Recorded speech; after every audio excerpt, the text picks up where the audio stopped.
Hello, my name's Tim Cameron Kitchen, best-selling digital marketing author and head ninja at Exposure Ninja. Welcome to Ask Ninja.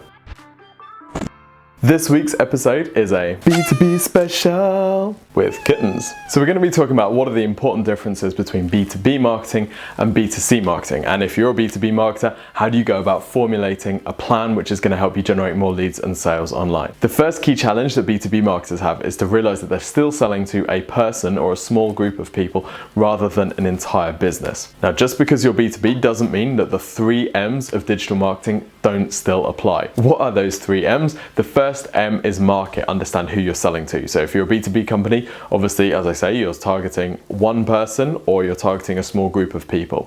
For example, at Exposure Ninja, we're targeting marketing managers because we're selling digital marketing services. So either the marketing manager in a company or the owner of the company. Now, how we approach these two completely different decision makers is actually going to be quite different. So we need to be really conscious of that. The second M is message. So what do you say and how do you say it? So this defines what your social media content is, this defines what you blog about, this defines the content on your website. So understand the drivers behind the decision makers. Why are they making the decision? What are their criteria for choosing a supplier? What are the needs and the pain points that you're solving? And then make sure your message really identifies and really talks to those. The third M is method, so how you reach these guys. So where are they spending their time online? What are the blogs or the magazine sites that they're reading? Which are the social channels they're spending the most time on? A lot of B2B companies are surprised to find that actually their target audience is spending a lot of time on Facebook. They think of Facebook as a B2C marketplace. Well, guess what? We're all still people, and everyone in your office, every one of your decision makers has a Facebook account and spends a lot of time on Facebook. So just because they're spending their personal time on there doesn't mean that it's not a good time to reach them with a business message. So the basics are the same, but the subtleties are actually quite different. And a successful marketing campaign is not just about basics, it's about the execution of these subtleties. So what are some important differences? Well, the first thing, if we're talking about market, most B2B companies are selling to a smaller pool of potential customers. Right, so if you're selling to consumers, obviously, general interest products, say you're selling t-shirts or selling shoes, huge potential target audience. If you're a business selling very specific services or very niche products, you're selling to a much smaller group of people. So this means a couple of things. Firstly, it means that your social media audiences are going to be smaller. That's absolutely okay. You don't need 10,000 followers in your Facebook page to be a really successful seller of something very specific, right? You don't need 100,000 Twitter followers or whatever. Instagram may not even be right for you at all. Look at the number of B2B companies which are doing a really good job on Instagram. Does that mean that you can't do it? No, but it probably means that you're not going to be getting millions of likes on your photos, and that's completely okay. The next thing it means is when we're talking about keywords and search volume. So if you're a B2C company, you're generally trying to target keywords that have really high search volume.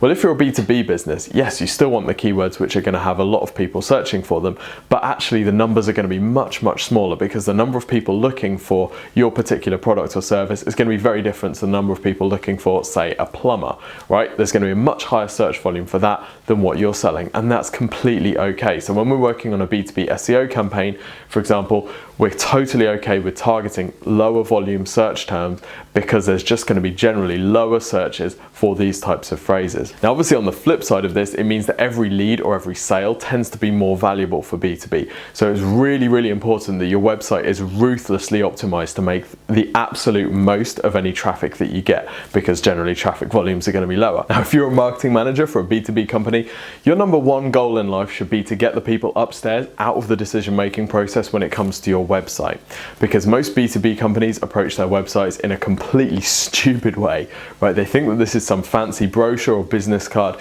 that they can send out to all their contacts and feel good because they've got great photography and really clever taglines. Well, that's a pile of crap. Your website is here to do one thing, and that's to generate leads and sales. So that should guide everything about it.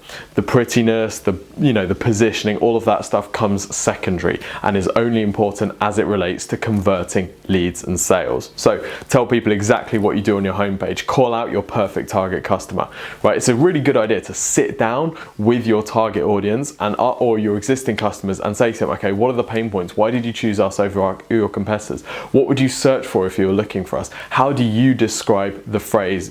How do you describe what we do? What's the language that you use? And then on your website, make sure that you're talking in that language. So if someone's searching for we work with a corporate massage client, right? But they don't call it corporate massage because the industry term is on-site massage. So everyone in their industry is targeting on-site massage. All of their pages and all of their websites are optimized for on-site massage. Their AdWords all target on-site massage. The trouble is their audience doesn't know what on-site massage is, right? Their audience is using phrases like corporate massage or office massage. They've got this industry term which they think is really, really important, and that's the language that they're talking in. But actually, their target market is over here talking about something completely different. So first, understand exactly the phrases that your target audience uses, and this is important for every business, but particularly for B2B, because there tends to be some industry language which people assume that everybody uses, but actually that assumption doesn't always prove to be true. While you've got your target audience sat there and you're asking them some questions, ask them where they spend their time online. What are the blogs that they spend time reading? What are the magazine sites that they use? What are the social networks that they spend most time on?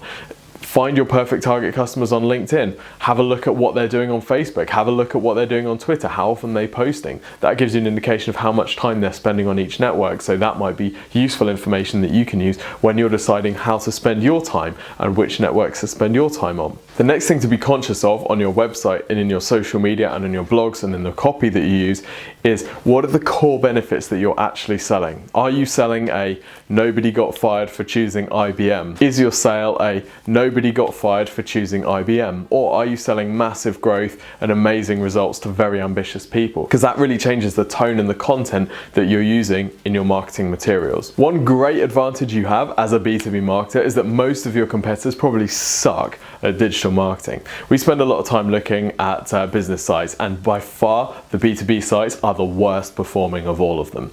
So here are some of the most common mistakes that B2B marketers make when they're doing their marketing.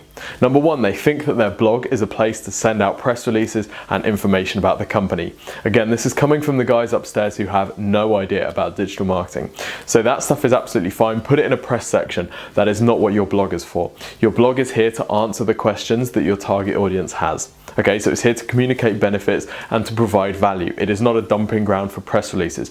Nobody gives a shit about your press releases. The second mistake that most of your B2B competitors are making is that they don't think mobile is important. They think, yes, but my target audience is all sat behind desktops all day. But still 50% of most B2B traffic is coming on mobile. So it's a place that you absolutely need to be, and that trend is only increasing. The third mistake that your B2B competitors are making is that they don't think their message is really important. They think they just need to be in it to win it. They just need to show up and that will be enough. No, it won't. You need to have really clear, compelling benefits why people should use you rather than your competitors. Guess what? The amount of time you've been in business is not a compelling enough benefit. There needs to be something tangible. Imagine the person that you're selling to justifying their choice to the person upstairs. How do they justify the choice? What's the language that they use? You need to make sure that in your marketing message, you are giving that person the language and the explanation they need to sell the decision to choose you to their superiors. That is so, so important. Recognize that actually you're not selling to that person, you're selling to the person to go and sell upstairs. So that's really, really important. And the fourth mistake that most B2B companies are making is their websites are just hopelessly out of date. If your website was last updated in 2014 or earlier, then you need a new site. Too many B2B companies are relying on these horrendously old-fashioned sites, difficult to navigate, look awful on mobile. That time has passed. Those companies will not be generating significant amounts of traffic and sales from digital marketing in the future. So my B2B ninjas, go out and win. If you have any questions that you want answered on Ask Ninja, don't forget you can send us a message on Facebook or Twitter. Until next time, keep ninjaing.